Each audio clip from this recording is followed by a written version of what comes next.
I have done some service to humanity, I suppose, and yet the greatest disservice to my own soul. The interests of science ever beckon us past what we know we ought to do, and always onward to what we know should be left alone. My personal considerations aside, this project, which has occupied me for over a decade, has been duly terminated. My own misgivings concerning the delicate ethical balance of this science have been published, debated, applauded, condemned, censored, and ultimately tossed aside. Consider this a confession that no God-fearing priest could ever bear to hear. The pedestal of our art is polished with our own flesh and blood. I have given both, for a cause I have since questioned in its integrity. And there she was, right there on paper. There was the language that spelled out Jenny. I could not wait to finally meet her, in person, in the flesh. From the moment of her artificial conception to her day of birth, through the first 3 years of her young and untested life, there was never in history a more complete and intimate record of a human life.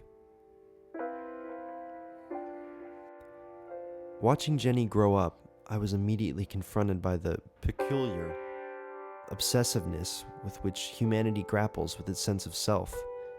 We are so preoccupied by this sense of origin, of birthright, of place.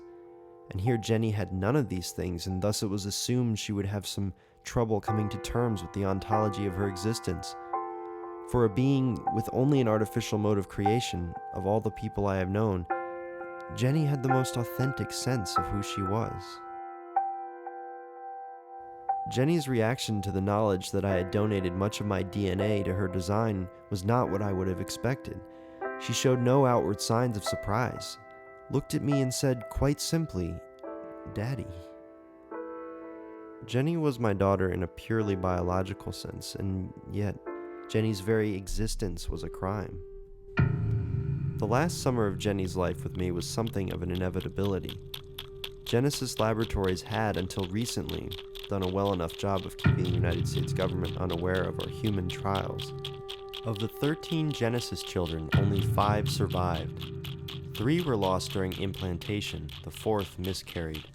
It was the 5th embryo, Genesis 5, Jenny, that survived to maturation. By her 3rd birthday, a probe launched by the Division of Homeland Security had already traced large sums of money entering the United States from abroad. Then I received a memo that said, very simply, that I was to take Jenny somewhere and dispose of her body in a way that would eliminate all evidence of her ever being born.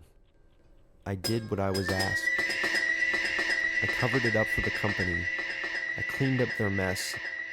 I destroyed the evidence. They'll never find Jenny again. How does one measure the cost of a human life? If we only looked at what we were made of and not at what we have done, then the cost could only be measured in the weight of flesh and blood. So what we do in life is equally real. To create life will always be the highest invocation of our right to exist, and Jenny intrinsically had this right. It is not our origins that define us, nor is it how, where, or when we died, but rather why we lived. I could tell Jenny why she was born, but I could never tell her why she needed to exist. That, my dear witness, is the only thread that binds every human life in this world.